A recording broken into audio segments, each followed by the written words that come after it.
Access to diagnostic software and tools in Massachusetts is not an issue for us here at the Paxson Garage.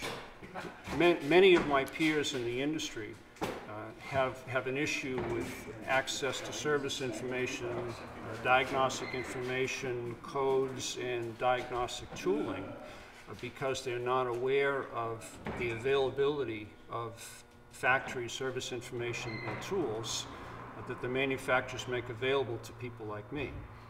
Scan tools are our means of accessing the communications network in the car. Cars have multiple computers in them, and the scan tool, when we connect it and turn it on, becomes one of the computers in the car. It gives us, it translates information and gives us access to what's going on in the car. So we can look at trouble codes and data to affect the repair.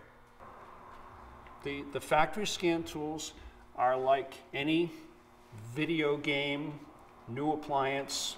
There's a learning curve. You have to get over that familiarity hump so you know the buttonology, we call it, or where you what section of the tool you go for a particular piece of information.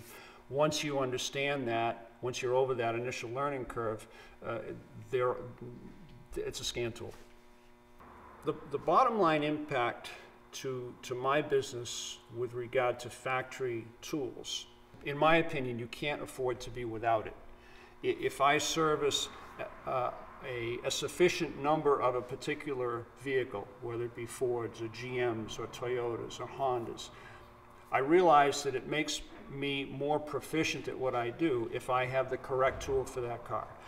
Purchasing factory scan tools is a business decision that we have to make. We spend between 3 and 4% of our gross annually on scan tools and service information. And I think that's a fairly reasonable number when you look at the overall picture. Access to factory scan tools in Massachusetts is not a problem for me. I stand opposed to the right to repair legislation that's pending in Massachusetts because I see no benefit from it. I only see possible problems.